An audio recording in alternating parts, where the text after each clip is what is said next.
সাফল্যের সংজ্ঞা শেখানো হতো আমাদেরকে পরিবার থেকে। সফল হতে হবে বাবা, নিজের পায়ে দাঁড়াতে হবে, বাবাকে দেখতে হবে, মাকে দেখতে হবে, অমুক তমুক ইত্যাদি ইত্যাদি। বিয়ে করবি কি নিয়ে, তোর তো কিছুই নাই, বলে না কথাগুলো আপনাদেরকে। চাকরি বাকরি করতে হবে, প্রতিষ্ঠিত হতে হবে। শোনো, সাফল্যের একটা সংজ্ঞা দিয়েছেন আল্লাহ কোরআনে, একটাই সংজ্ঞা, সূরা আল ইমরানের মধ্যে আছে। আজকে আমি সব ডিটেলস বলার সময় পাচ্ছি না।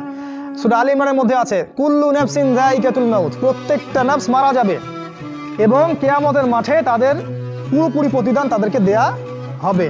এখানে আল্লাহ সাফল্যের সংজ্ঞা দিয়েছেন, ফামান যুহজিহা আনিন নার ওয়া উদখিলাল জান্নাহ ফাকাদ ফাজ।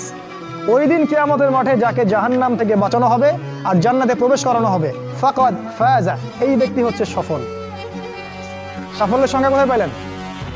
যদি আমরা জাহান্নাম থেকে বাঁচতে পারি প্রত্যেক ব্যক্তি এবং জান্নাতে যেতে পারি, সেই সফল। এছাড়া কেউই সফল, এই পৃথিবীর কেউই সফল না, কেউ না। সে যত বড় রাষ্ট্রনেতা হোক, পণ্ডিত হোক, বিজ্ঞ হোক, পণ্ডিত কে হয় হোক, যার দাপটে সারা বিশ্ব কাঁপে, এও সফল না যদি না সে জান্নাতে যেতে পারে। কিন্তু একজন এই ভ্যান চালক, এক রিক্সা চালক, এক আমার ওই গরিব চাচা, ওই কৃষক, সে যদি হিসাব দিয়ে জান্নাতে যেতে পারে, সে সফল। তিনিই সফল, তিনিই আল্লাহর কাছে পছন্দের বান্দা। অতএব জীবনের উদ্দেশ্যটাকে ঠিক করে ফেলো, এটা প্রথম কাজ।